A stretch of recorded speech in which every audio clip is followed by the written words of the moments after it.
अम्बेडकरवाद के इस नए एपिसोड में आपका स्वागत है। आप देख रहे हैं प्रेस बिहार और मैं हूं आपके साथ आनंदमयी। ईस्ट इंडिया कंपनी के अत्याचार पर वर्ग के क्या विचार थे और अम्बेडकर वर्ग के इन विचारों से किस तरह प्रभावित हुए, इन्हीं मुद्दों पर, इन्हीं घटनाओं पर हम आज बात करेंगे।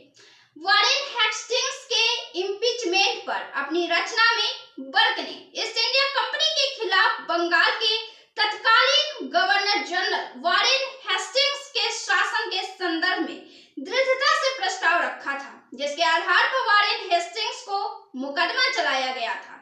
यह वर्ग की महानता थी कि उन्होंने जोरदार औपनिवेशिक शासन के मुद्दे को उठाया था। वर्ग को वर्ष 1781 में पूर्व भारतीय मामलों पर हाउस ऑफ कॉमन्स की चुनिंदा समिति के अध्यक्ष के रूप में नियुक्त किया गया था। यह समिति बंगाल और भारत के अन्य हिस्सों में हो रहे अन्यायों की जांच करने हेतु जिम्मेदार रही थी।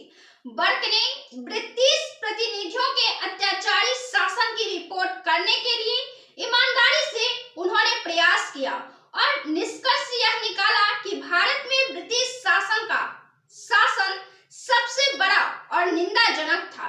वर्ग ने खुलेआम और निस्संदेह ब्रिटिश शासन का विरोध किया और विशेष रूप से ईस्ट इंडिया कंपनी के संचालन का उन्होंने कड़ा विरोध तब किया था। उन्हें लगा कि अंग्रेजों ने भारतीय परंपराओं की अच्छाई को बहुत ही अधिक नष्ट कर दिया है, कुचल दिया है, बर्बाद कर दिया है।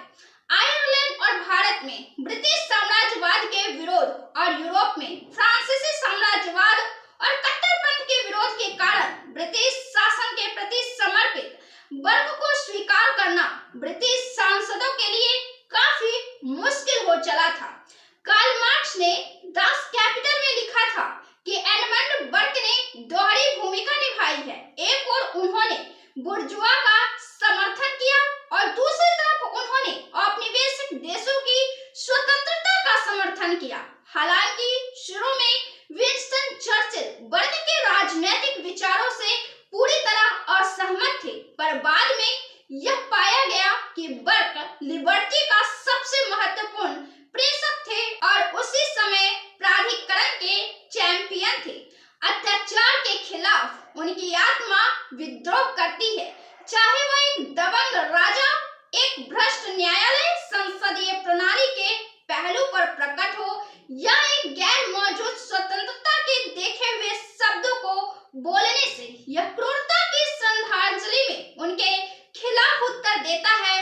कोई भी वर्क ऑफ लिबर्टी और वर्क ऑफ ऑथोरिटी को इसके बिना महसूस कर सकता है कि एक ही व्यक्ति इन बातों का पीछा कर रहा था, समाज और सरकार के समान आदर्शों की तलाश कर रहा था और उनसे हमले से बचाव करने का उपाय कर रहा था, जो अब एक चरम तक पहुंच गया था। वर्ग के विचारों को देखते हुए जो शांति, स्वतंत्रता और स्वशासन संबंधी थे, इसमें कोई आश्चर्य नहीं कि अम्बेडकर ने एडमंड बर्क में गहरी दिलचस्पी दिखाई, गहरी रुचि ली। हालांकि अम्बेडकर ने लोकतांत्रिक राजनीति हेतु वर्ग के संदेह की आलोचनाएं भी की हैं। इस वीडियो में इतना ही। आगे हम बात करेंगे अगले एपिसोड में। तब तक के लिए बहुत बहुत